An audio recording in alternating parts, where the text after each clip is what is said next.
Hey all, Pixel here, Improbable Garage.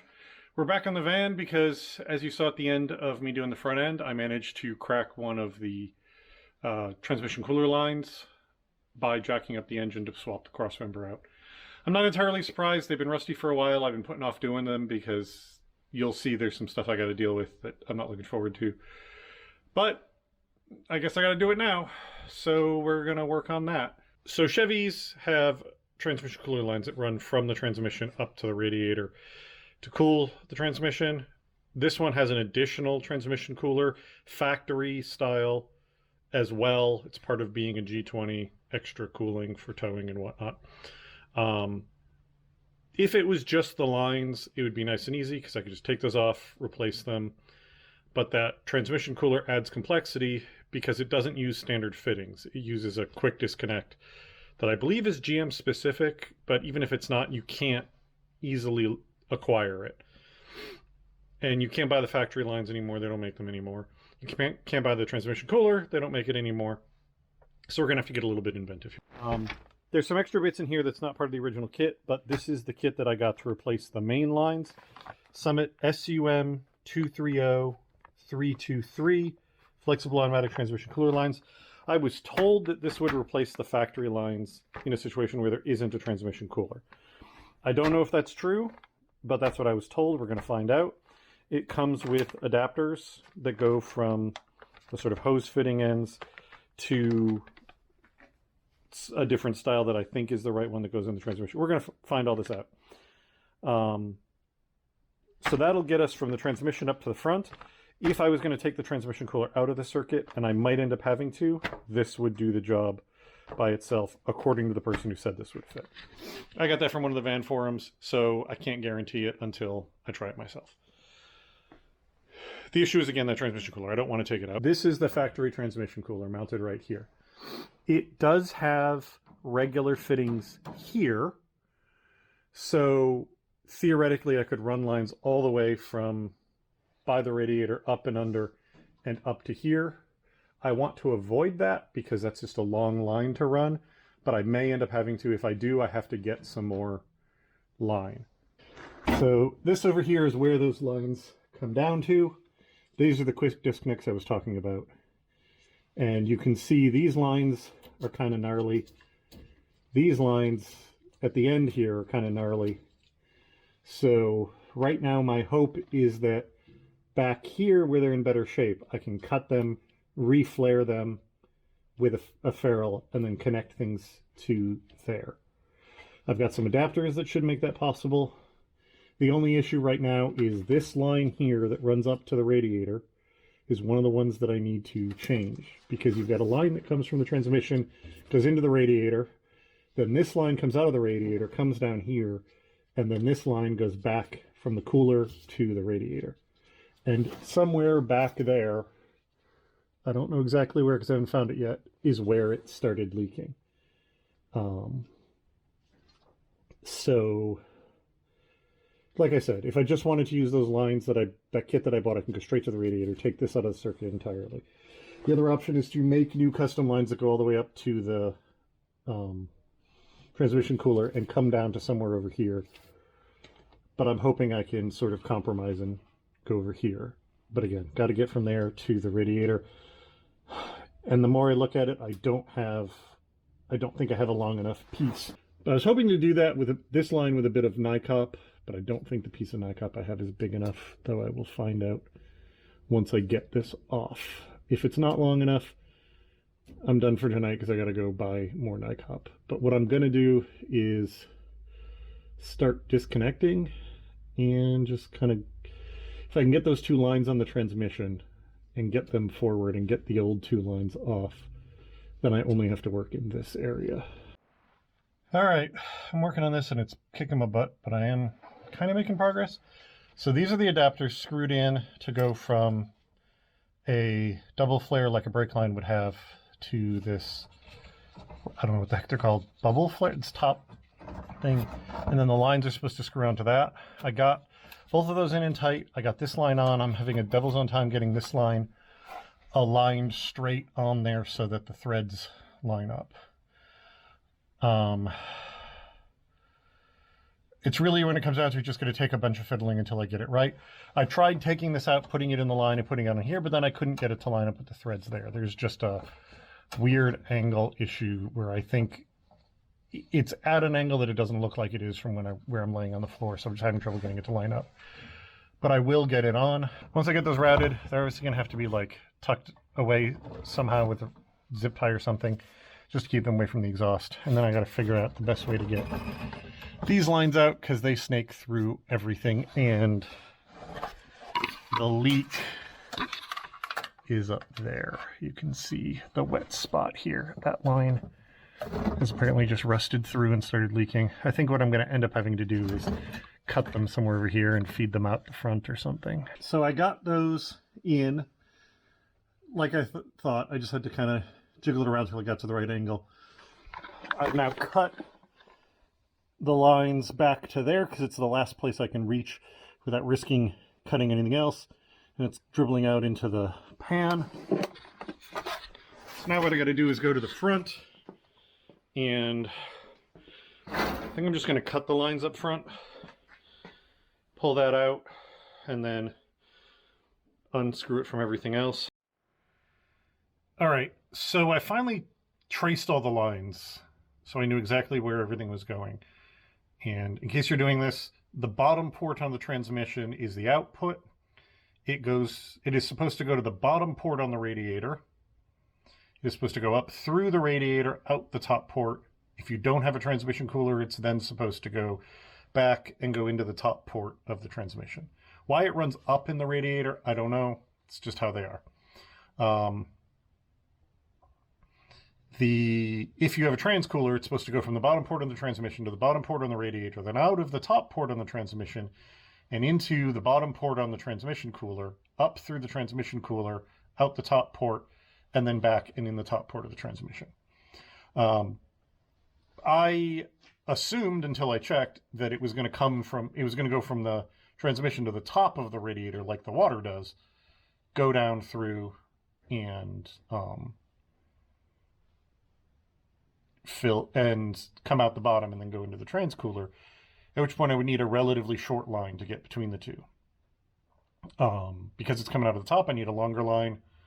So at this point, I'm going to connect that bottom line just because I can do that. But beyond that, there's not a lot that I can do right now until I figure out exactly how I'm hooking everything up.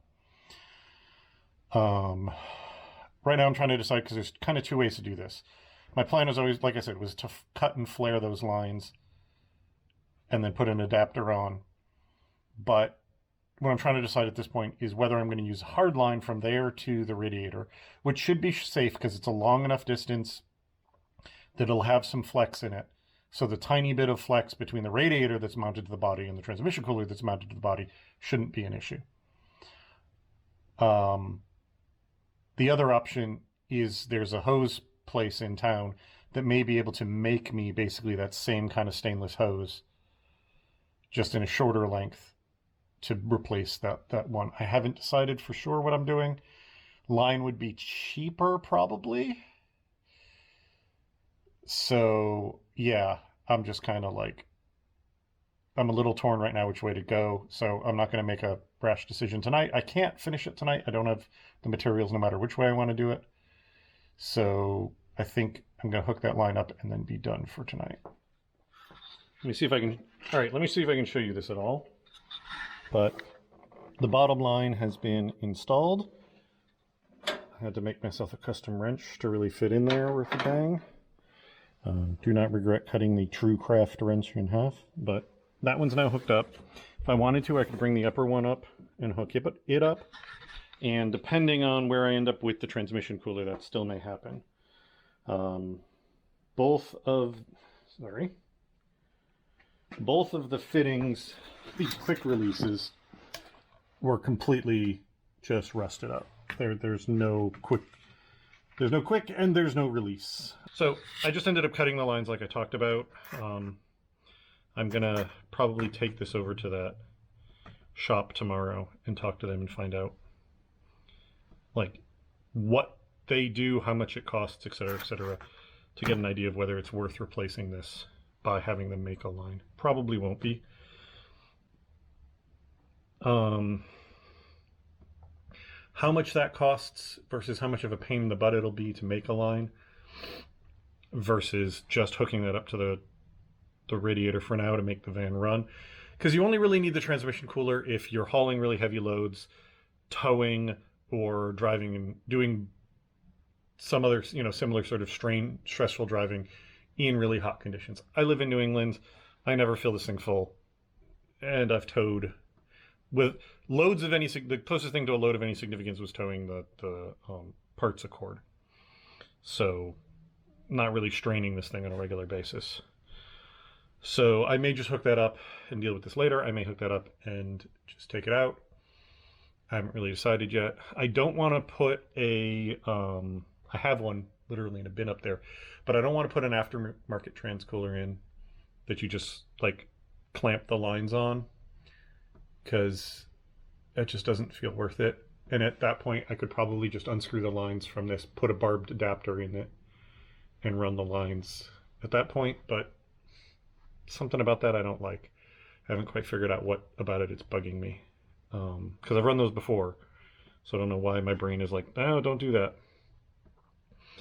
I think it's because I have these really nice stainless lines, and I'd have to have one of them be kind of janked into it, and that seems not worth the effort I put into buying those and installing them. But I'm done for now. I will catch up with you when I'm back on this. Another day. I picked up some lengths of pre-made line. These aren't going to be the right line, but they're going to be close enough to get me started. The short version, getting that other line made was going to be complicated because I couldn't give them an exact length or anything like that. So this is just the easier solution. The plan is the one line's going to come down from under there, come around up, and I'm going to replace it all the way to the cooler, because there's no point in replacing rusty steel lines partially and leaving the bit in the front. But that means the bumper and the grill and possibly the valence have to come off, which I'm not looking forward to. But it will then, the entire system will be stuff that does not degrade and therefore will last a good long time.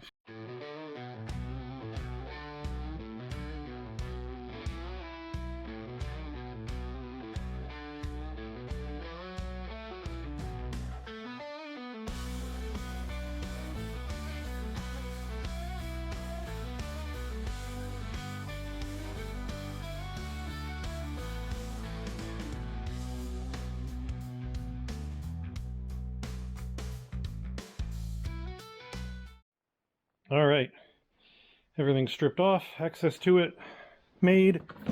These are those two lines that were here. So the plan is run the new line down, around, over, and up to here. This line's going to get run down, over, in here, and then the flexible line is going to just meet it underneath this front cross member. I think I'm not going to try and reuse these clamps, because I'm going to be routing it very slightly differently. I think what I'm going to do is basically reuse this bolt, but just put two rubber P-clamps in to hold the two lines in whatever orientation they pass past it, because that'll give me a little more flexibility. I am not running the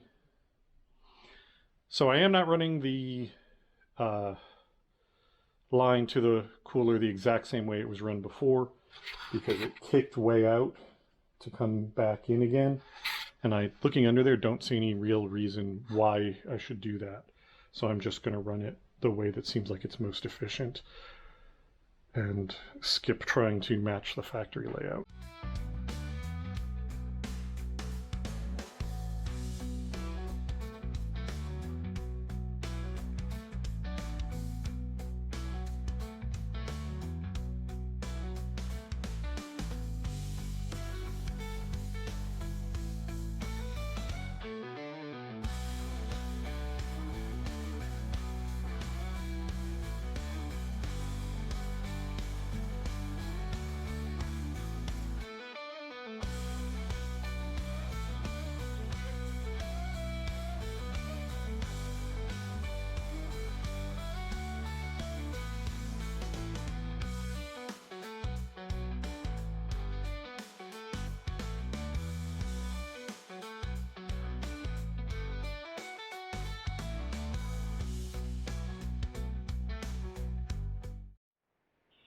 All right, we are assembled.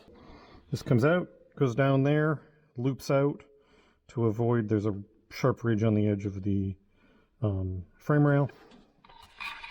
And then it comes down, turns, loops around, comes up here, captured in this peanut, comes up and goes into there. Then this one comes out, goes down, and goes into the end of the flex line that goes to the transmission. These are both captured here. And yeah, there's enough flex here that the mounts that the radiator's on that let it flex a little bit. We'll let that, you know, this will be, there's enough free line that it can flex. These have got some space here. When I fit the grill, if these look like they're going to get pushed together, I will sleeve one or the other of them in a piece of rubber, like hose, to protect it. I'm gonna go have dinner, and then I'm gonna come out, put some fluid in the transmission, start it up, run it all to see if it leaks anywhere. All right, so I just added fluid. I actually added too much because 1 quart wasn't enough. 2 was too much. But I've got no drips whatsoever. None of my fittings are leaking that I can find.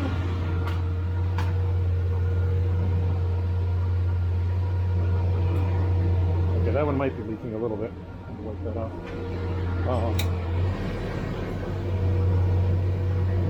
I'm not gonna run the transmission too long overfilled because that ain't good for it.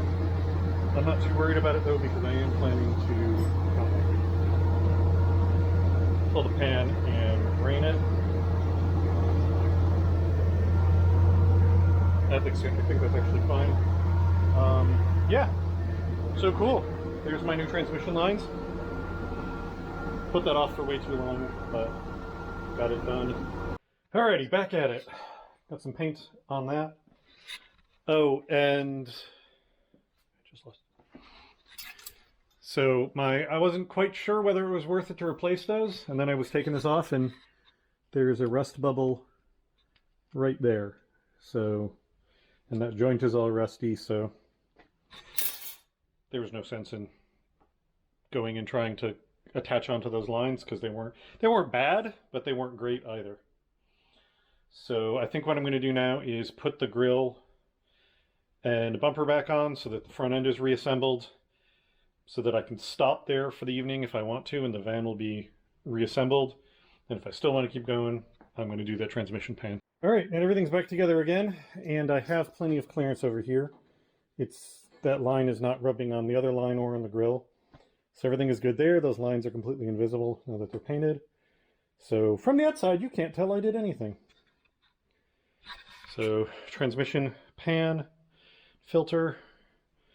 I just realized I need to zip tie those flex lines up into place because I zip tied them at the back of the transmission and heading up, but I didn't zip tie them up front up here, and I don't want them to flop around or whatever.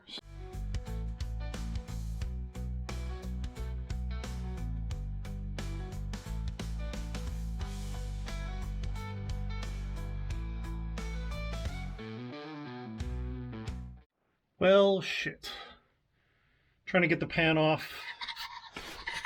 These bolts are completely covered by the cross member. Brilliant design there, Chevy, well done. I was trying to get this one out, and it was tight the whole time, so I'm like, oh, that's cross-threaded in the transmission.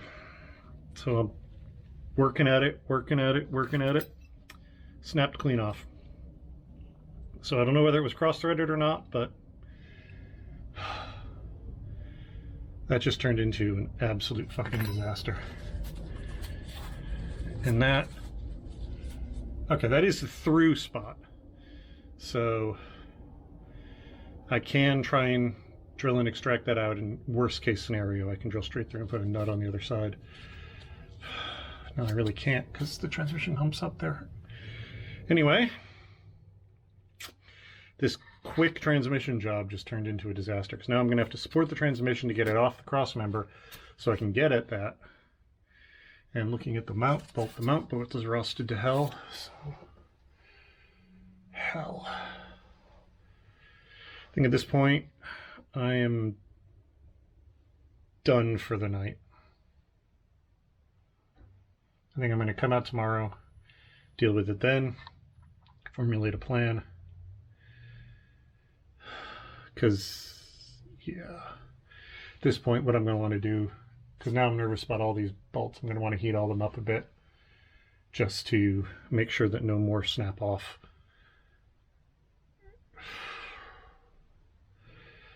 That bolt's not, but the other two bolts I took out are weeping, so I think I'm going to put those two back in so that I don't lose all of the fluid and make a giant mess while this is sitting overnight. All right, I'll catch up with you tomorrow. New day, back at it. You can hear the inductive heater behind me. What I need to do is use that to preheat all the bolts and nuts, so hopefully I don't snap anything more. To get access to that snapped bolt, I got to get this cross member out of here. Because of the way it bolts in on the ends, it has to drop out. So I may be able to just do the one big bolt at the bottom here, since the whole thing has to come this way. But it's also possible that it might be easier to get the two at the top. I don't know. I'll figure it out. This is really just going to be a donkey job for the most part. Heat, bolts, loosen them. Heat, bolts, loosen them. So what I'm going to do is work my way around the pan too. I'm going to heat each bolt, get it loose, make sure it spins, put it back in, and just do that all the way around the pan. I'm not sure exactly what order I'm doing things in, but yeah, I gotta both get that pan loose so it can come out just to do the job, but I also have to get this cross member out so I can get that one particular snapped one fixed. So I'm just going to get to it.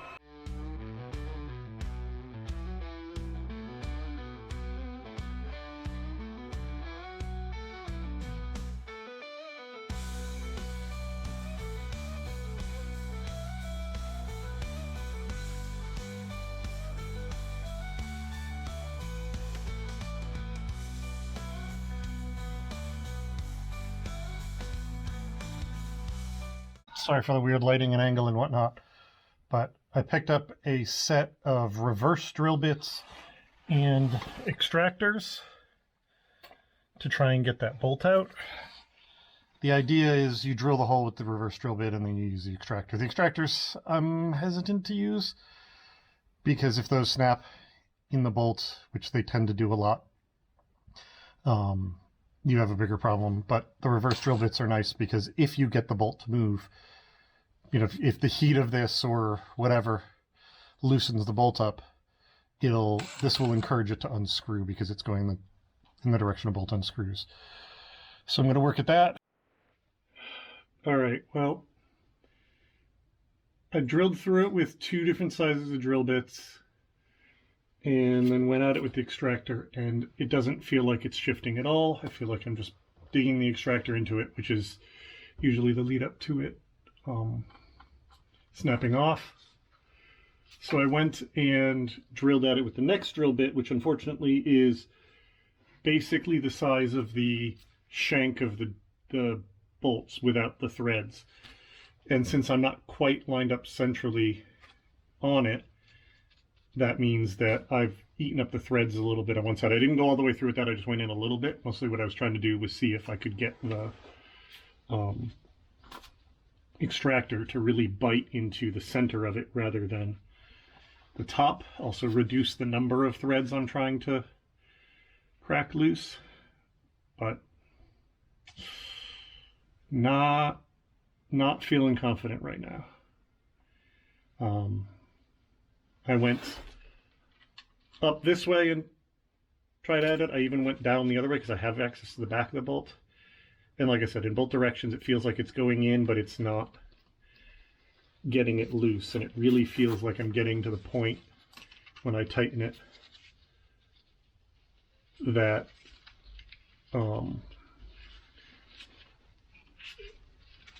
it's going to just snap off.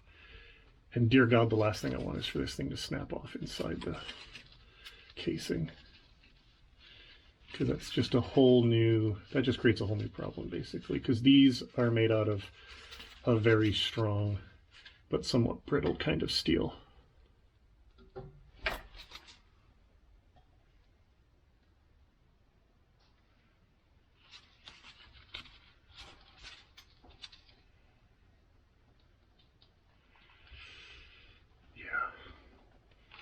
I'm flexing it, but it's not.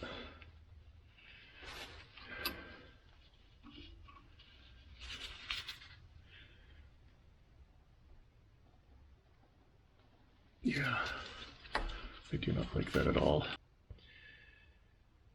I wonder if I can run the wire for the inductive heat, like feed the wire for the inductive heater through, loop it around. I don't think it'll go through a second time, but if I get it through once and then heat it up, I might be able to get enough heat in there to help crack that bolt free. I mean, it's worth a shot. It ain't gonna make it any worse. All right, let's see what, if anything, happens. This usually has multiple loops around whatever you're trying to heat. I get the impression that multiple loops give more temperature, but actually look at that smoking already, so I could be wrong. Now, an issue I do have is that I'm also heating up the oil in the transmission pan, which is going to wick away some of the heat. But I didn't want to risk putting metal shavings inside somehow, which is why I've left the pan sealed.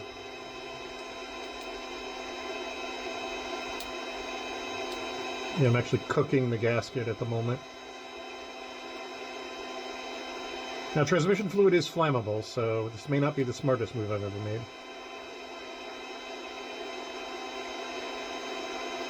My theory is it's going to heat up that bit of the bolt that's still in there, but it's also going to heat up the aluminum around it.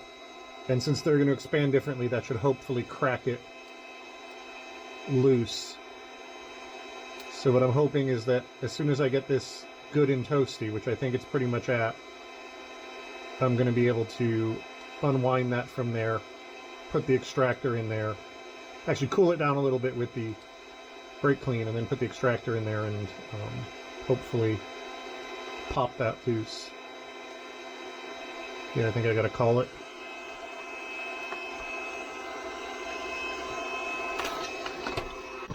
So one of the things I like about this inductive heater over a torch is the heat basically can get really, really focused, and whew, that I was about to say, and then the heat stops immediately, but wow, that's toasty. Usually the wire doesn't get this hot, so I'm wondering if it's the function of using less of it. Hi, hi, hi, hi, hi. Oi, oi, oi.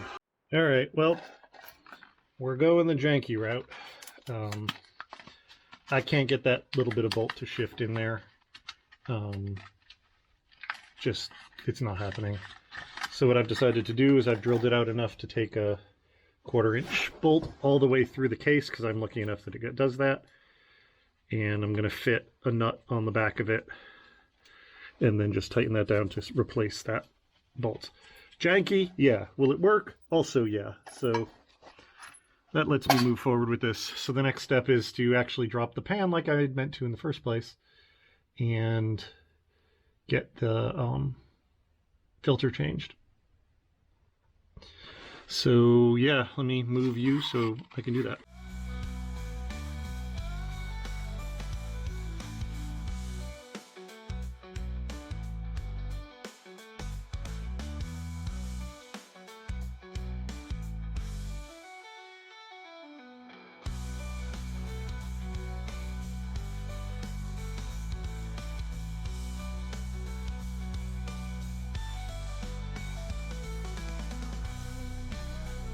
Alright, well, it's actually not bad in here. I mean, we got paste, but it's not bad. Like, considering this is probably the original fluid, this is actually pretty decent. It looks pretty good in here. So I'm going to take this pan, clean it off, get this old gasket off and clean all that up, and then pop the new filter and pan on, and fill her back up again. All right, we are back together. Pan is on, cross member is on. I think I can show you. I don't know how well you can see the replacement bolt and nut there. Hopefully you can.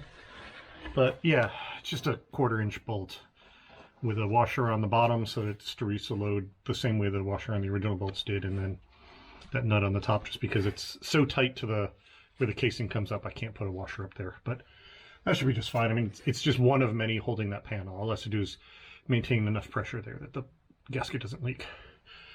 So now I just have to fill it without overfilling it, and I will finally be done this thing and be able to pull this back out and actually take it for a spin around the block. Everything, there we go, that's better. Everything is covered in a layer of transmission fluid, including me, all my tools. I actually did pretty good. I didn't get a ton on the floor, managed to stay mostly in the pan. So I'm going to take that as a win. But just backed it off the ramp. It went into reverse fine, it went into drive fine. I'm letting it run a little bit so it gets a little bit of heat into it, and I can check the fluid level. I also have to see, let's find out if it's leaking. Where did I put the light? Aha, there it is.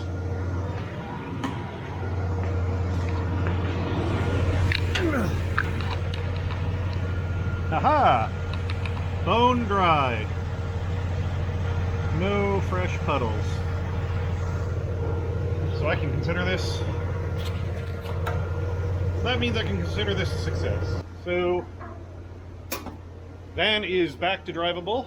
Solved my transmission line leak and my snapped bolt. Those transmission lines have been a thing I've known needed to be done for quite a while. And I've just been putting them off because I kind of dreaded the project, and as you saw, I wasn't entirely wrong.